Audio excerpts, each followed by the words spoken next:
Okay, good afternoon, everybody. I hope everyone are fine. So today we will start chapter 4. Okay, chapter 4 today.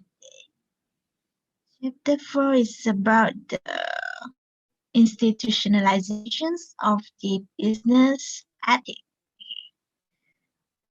So part 2, ethical issue and the institutionalizations of the business ethic. Chapter 4. So for chapter 4, okay, the learning objective for chapter 4. In these chapters, we're going to learn about the voluntary and the mandate boundaries of the ethical conduct. Then we will learn also about the specific mandates requirements for the legal compliance in specific subject matter area, again, related to the competition in the business, the consumers, and also the safety. Then sub and all legislations. Okay, we will learn deeper in this chapter. Same goes to the Dodd-Frank Wall Street Reform Act and also the Consumer Protections Act, along with some of its major provisions.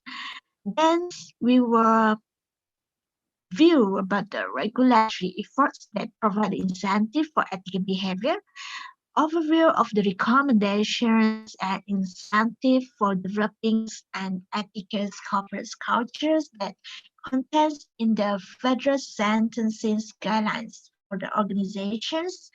And lastly, we will review about the cooperatives, the cooperatives and their relationships to the social responsibilities. Okay, so those are the chapters objective for this chapter 4. Okay, so institutionalization in the business ethics.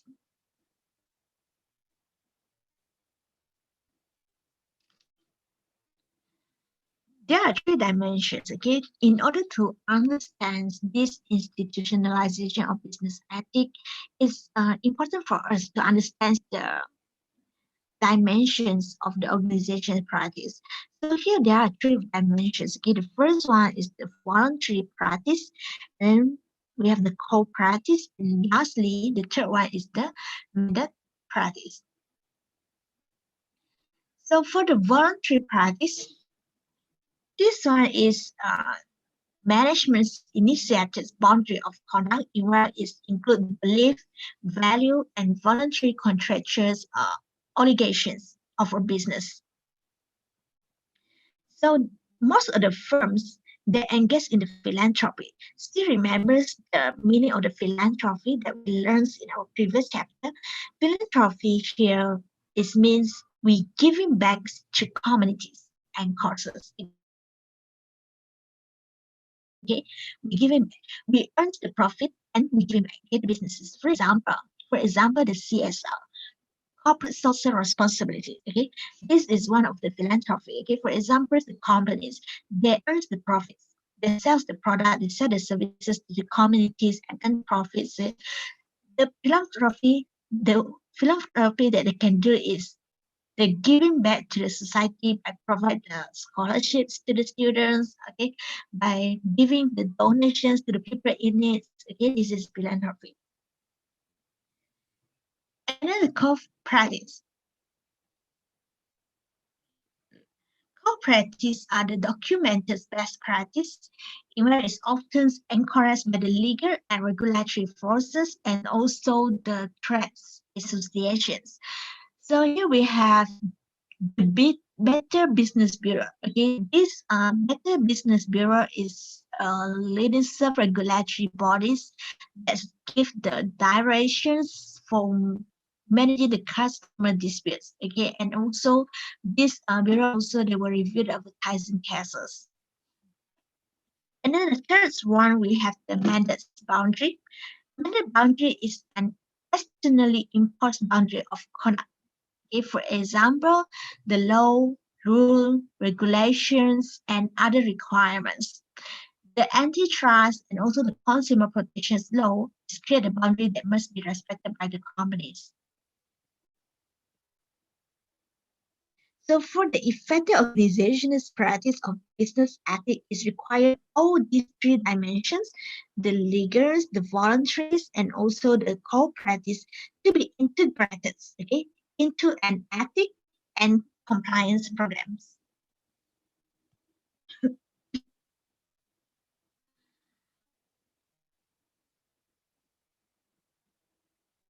Okay, legal compliance. The law and regulations are established by the governments, okay, to set the minimum standard for responsible behavior. Is our society conditions for what is right and wrong, okay, is as a guideline to the society, okay. That's the purpose of the law and regulation set by the governments. And the stakeholder in the companies, okay, normally they will demand the law involving the consumer safety and also the environmental protections. Okay? In what every country we have our own law that involve the consumer. For example, the Consumer Protections Act. In our country, we have the Consumer Protections Act, and also we have body, okay, in where the body is protecting the consumer right. For example, KPD and KK in Malaysia here.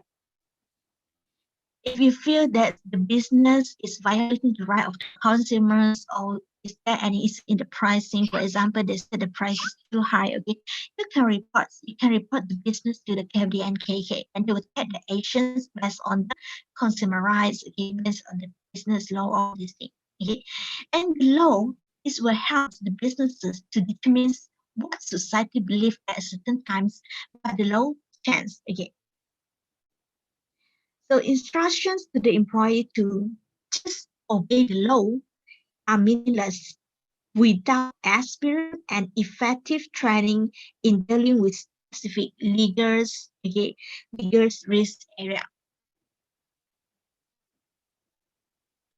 So if you look at this diagram, okay, this diagram it shows the key elements of an organization's culture. So these elements includes the values, the norms, artifacts, behaviors, okay. So an ethical culture is create an environment to structure the behavior that is evaluated by the stakeholder, right? So as we mentioned in our previous chapter, values are very broad. It's very broad and it's viewed as a long-term enduring belief about the issue, for example, such as the integrity issue, the trust issue, okay? So the norm here, the norm detect and clarify about the desirable behavior through some principles, rules, policies, and procedures. Okay, for example, the norms provide a guiding principle for anti-bribery issue, okay, sustainability, the conflict of interest. And artifact is visible. Invisible means we can see, we can see, and it's tangible as a symbol of value and norms. For example, website, codes of ethics, ritual, language, okay, physical setting. All of these are examples of artifact. And then all of these elements, they have different impact on the behavior. So organizational decisions, okay, for example, the governance, the code of ethics, the ethics training, and legal compliance, all of these are shaped by the ethics culture. Okay, except for this ethics culture.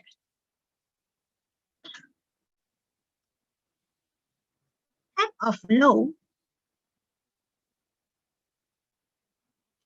there are two categories, okay? We have civil law and we have the criminal law. Civil law defines the right and duties of individuals and organizations, okay, include the businesses. And criminal law is prohibits specific actions and impose punishments for breaking the law. So this one is applicable to the state or nation enforced criminal law. So for the criminal and civil law, both of these laws are derived from four sources. Okay, if in the U.S. country, they have the U.S. constitutions. If in our Malaysia here, we have the constitutional law, okay, perlembagaan, and then precedent established by the judge, okay. In Malaysia here, we call it as the common law, federal and state law, okay, the statutory law, and federal and state administration agency, okay. In Malaysia, we call it as the administrative law, okay, not executive. So the law are derived from these four sources. Okay? These four sources were derived the criminals and also the civil law. So this graph demonstrates how well implemented ethic programs. Okay, so we can see the ethic program, it can decrease the ethical risk within an organization. So it's very important, okay, of a functioning ethic program in place long before an ethical disaster strikes. So people say better avoid, okay, than recurs, okay. So it's better for us to avoid. How we avoid is we can implement the ethics trainings program so that we can give the awareness, okay, awareness to the employees, okay, to the people around us, to the society, communities, okay.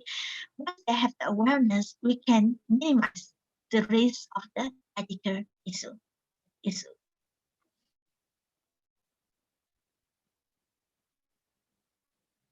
And this is about the mandate requirements for the legal's compliance. So the law and regulations, okay, set it as the standards for the responsible behavior. And there are 5 categories of law here. 5 categories of law. The regulating competitions, protecting consumer law, promotion equity and safety, protecting the environment, incentives to encourage the organization's compliance programs, and to deter the misconduct. Okay, all of these 5 laws is initiated by the government to minimize the ethics issue and to set the minimum standards for the responsible behavior in which it has the society codifications of what is right and what is wrong, okay, what they can do and what they cannot do. So we will look at this law one by one. So the first law is about the competitions. Okay, the laws that regulate the competitions. Law passed to prevent monopoly. You know what is monopoly? Monopoly means that the firm is the only one firm that provides the services or the product. Okay, for example, if in Sarawak here, which organizations we can consider it as the monopolies? Sarawak Energy, right? Sarawak Energy is monopoly. Why? Because there is no competition. Sarawak Energy don't have competitor. Sarawak Energy is the only organizations, the only firms that provide electricity to whole Sarawakians. Okay, so they're monopoly. So laws regulating the competitions, okay, we use it to prevent the monopolies, inequitable pricings, and other practices that reduce or restricts the competitions. Okay, we know that for the monopoly firms, they can set whatever price they want. Okay, they can set the price high. Okay, so the people don't have other choice because they don't have any competitor. They don't have any sensitive product. Okay, people don't have any choice. Whatever price they set, people still need to buy from them. Right? So the pricing issue will occur here. So that's why we need the law that we can use to regulate the competitor. So sometimes pro-competitive legislations because they encourage the competitions and then they prevent the activity that restrains the threats.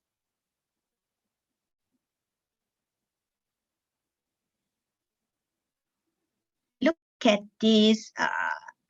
Look at this diagram. What are the things that you notice from this? The packaging, right? The packaging is almost similar. The packaging is almost similar. Same goes to the brand. Okay, you can see the brand fingers. Okay, but actually these products are the different product. They are different product. See, Nestle, and then for the logo they use almost similar logo. Okay, the birds logo feeding the. What is this? Look like baby. Why was this logo? I can never. Okay, you look at this one, Daily Meal. Okay, the packaging, homely thirst, homely first. Silverman, Silver Protects. Okay, they use the same color in terms of the packaging. They use the same colors. Okay, this is the issue that happens in the businesses. Okay, the issue that happens that can make the consumer become confused with the product.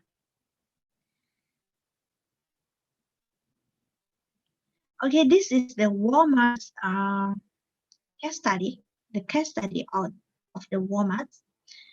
So Walmart charged with predatory pricing. Okay, we read this case study. In September, Walmart was hit with 3 separate charges of predatory pricing. So the government's officials in the Wisconsin and Germany accused the retailer of pricing goods below cost with an intent to drive the competitors out of the market. Okay, they want to drive the competitors out.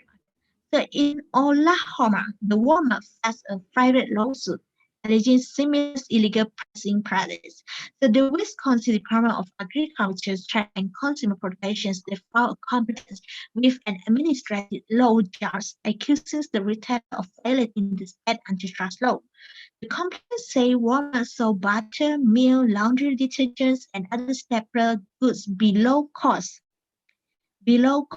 installed in Beloit, Cost, Racing Thomas, and West Bend. So the company intended to force other stores out of business, gain a monopoly in local markets, and ultimately recoup its loss through higher prices. So from this Walmart case study, okay, that's why in our country here we have the minimum price, we have the maximum price, okay, ceiling price, and also the floor price. The objective why our government implements the ceiling price and also the floor price. This is because we want to avoid the monopoly happens in the local markets. Okay, if without these kinds of law and regulations, we can see the big supermarkets. Okay, the big supermarkets they can sell the product at a very low cost at a very cheap price, okay? Because they can gain the monopoly here. We know that people love to buy things that are cheap, right? They are cheaper. People will go to the supermarket and sell cheaper, right? So when they set the price at a below cost, they know that people will buy from them and they can gain a monopoly in the local markets. So in order to avoid this, for governments, we have the rule of the ceiling price, we have the rule of the low price, floor price. In Wales, the retailer, they cannot set the price above the ceiling price, they cannot set the price below the floor price. Okay? Okay, the main objective is we want to avoid the monopoly. We want to avoid the monopoly from happening. In the second case study, corporate espionage. Okay, so Procter and Gamble versus Unilever. So this 2001 incidents occurred when P&G they stole information from their competitors, Unilever. So they did this by going through trust, searching for documents. Okay, still remembers the CI corporate intelligence. Corporate intelligence they goes through the trust searching for the criminal. We call it what we call it as the dumping, right? So and there have been allegations that they sense in employee posting as market analysts. These allegations have been denied by P&G, but still serve to emphasize the ease of trade secret theft. Being aware of threats such as this, as well as making sure that employees are informed and well versed in the potential security threats in an integral part of the successfully maintaining a business. So we have less than 10 minutes. So the law protecting the consumer. Consumer protection law is required the business provide accurate information about the products and services and follow the safety standards. So the FTC Bureau of the Consumer Protection guards against the unfair, deceptive, and also the fraudulent practice. This consumer protections law passed through the Congress in 1906, okay, 1906, in the year of 1906. This law is protects the consumer required the business to provide the accurate information about the product and also services, meaning that no misleading advertisement is allowed. Okay, no misleading, and the businesses also need to be very transparent in doing their marketing. So the FDA regulates the food safety as well, the human drug and tobacco, amongst other things. Okay, and the group with specific vulnerabilities that have higher level of the legal protections. Here are the example: misleading advertisement. You look at this burger. In the advertisements, the burger look very big, right? The portions is very big as well. Okay, and it looks very delicious. But look at the actual burger. Okay, actual burgers is very different with the one that advertised, right? This one is misleading in the advertisement. And the second example is pregnant woman's car there in Cebu, like Honda, Takata, and bike crisis. Okay, this one involves the default of the product, defaults of the products by the Honda, is it Honda company, the car industry. And this one is also involve the consumer, right? Well, the doctor, okay, the doctor don't get the consents, okay, before photographing the patient's private part, okay? And then they take this test to the courts, okay, and the writers get 25,000 compensations. So this is also one of the issue in the consumer environment. They needs to protect the consumer right. Okay, before they do anything, okay, they took any photograph, they need to get the consent from the patient. Same goes to the medical treatments. If you go to hospitals, no matter private hospital or the public hospital, okay, before the doctors they do the operations, they will get your consent. If not your consent, they will get the immediate family consent, okay, for doing before they're doing any operations on the patients, okay, because this is consumer right. And then the next law is the law that promotes the equity and also the safety, okay. So this law passed during the year of 1960 and 1970 in order to protect the right of the minorities, the women, the older persons, and person with disability. So this law, okay, the equity in the workplace is protect the minorities, women, older person, and person with disabilities. And there's the Equal Employment Opportunity Commissions. Okay, this EEOC was created by the Civil Rights Act. Okay, by the Civil Rights Act. Okay, the purpose is to enforce the provisions of the title. So among other things, the EEOC is also assist the businesses in designing affirmative actions program. So the objective for all these affirmative actions program is to increase the job opportunities for the women and minorities, okay, and then establish the specific hiring and promotions goals along with target dates for meeting those goals. And then another legislation is the Equal Pay Act.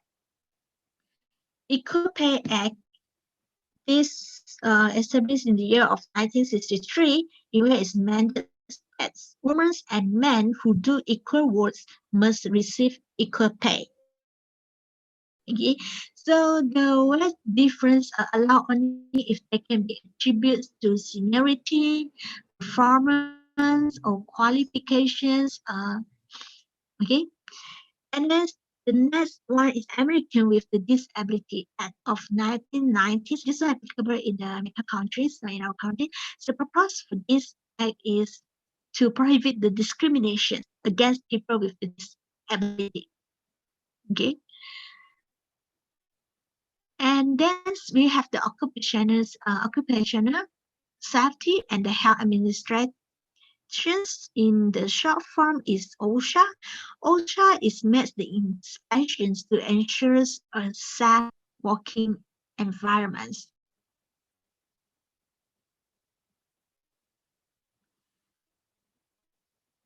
Okay, look at this poster.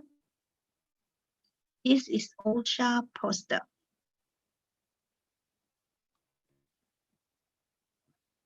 So job safety and health is the law. Okay, so employees, you have the right to notify your employer or OSHA about workplace hazard, and you may ask OSHA to keep your name confidential. Okay, you have the right to request an OSHA inspection. We can see the job scope of the OSHA here. Okay, they do the inspections and then they handle the complaints within 30 days. Okay, the main purpose is they are protecting, they give the protections on the job safety and also the helps to the employees. So yeah, the objective, okay, the first, they secure the safety, the helps, and also the welfare of persons at work against the risk, and then they protect the person's life, promote a safe occupational environment for persons at work, which is adapted to their psychological and also the psychological needs to provide, maintain, or improve the standard of the safety and health. Okay. In Malaysia, we also have OSHA Act. Okay, we also have OSHA Act. Even some of the colleges that provide this program, okay, the diploma in the OSHA, degree in the OSHA, okay, they provide this program as one of the field of the study. What I know is Segi College at Kuching there, Segi College Sarawak, they are planning to introduce this program. Okay, they are planning to launch this program at the college. Diploma in OSHA. Okay, we're done with the law. So next one is the gatekeeper and stakeholder. The gatekeeper. Who is gatekeeper? Gatekeeper is referring to, we have 1 minute left. I think we take 10-minute break. Okay, after 10 minutes, I will start with the gatekeeper and stakeholder. Okay, because our remaining time now is only 1 minute and 4 seconds. So 10-minute rest, everyone. After 10 minutes, you join in again using the same Zoom link.